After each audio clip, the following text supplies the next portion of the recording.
Welcome everyone to Life Journal Jumpstart. My name is Puakene Palakiko. Thank you so much for joining me today. It is October 9th, and we're going to be reading through Nehemiah 1 and 2, Psalms 133, and Luke 22.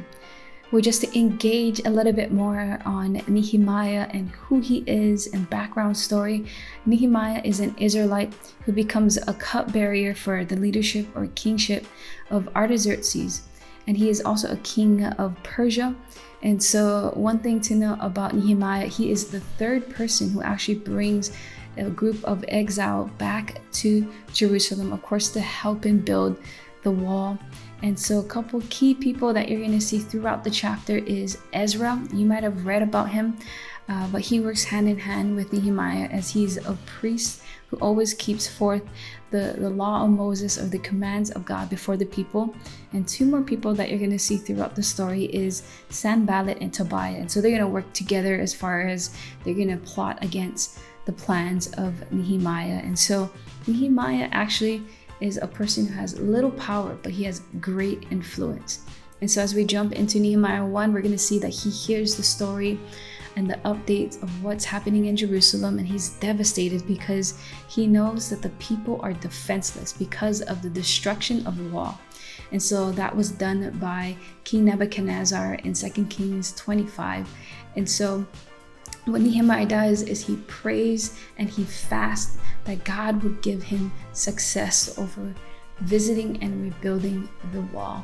And so you'll see in Nehemiah 2 where King Artaxerxes sees that he is sad and he's telling Nehemiah, hey, what's up? Why such a frown on your face? And so Nehemiah tells him the story. And of course, the king gives him the blessing to go to Jerusalem to see this wall being built up. And so Sanballat hears this idea and already he starts plotting against this mission that is upon Nehemiah's heart.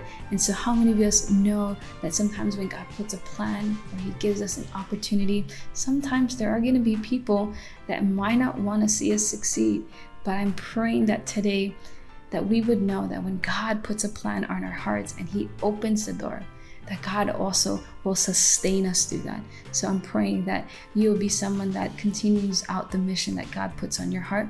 And so we're going to go to Psalms 133. And so Psalms is one of the longest books in the Bible, 150 chapters. And so in Psalms 133, we'll see it's talking about communal living. When there is unity, there's also a blessing that happens. And so I love that. And so in Luke 22, one of the Gospels, we're going to see just a couple things. And one of the devastating things that happens to Jesus is one, he gets betrayed, he gets denied, and of course, he is in trial. And so what I love about the perspective of Luke telling about the story of Jesus is that he tells them about the humanity of Jesus, of what he's going through when he's suffering, when everyone is turning against him. And so I love it when he's in the garden. He says this in verse 42, Father, if you are willing, please take this suffering. But yet I want to do your will. And so I love the heart of Jesus that even when it's hard, he still wants to follow out the will of God. And I'm praying today that whatever it is that you're facing, whether if you're going through a great time or you're just really just having a hard time, I hope that we'll continue to just walk out the will of God in our lives today. Thank you so much for joining me. God bless.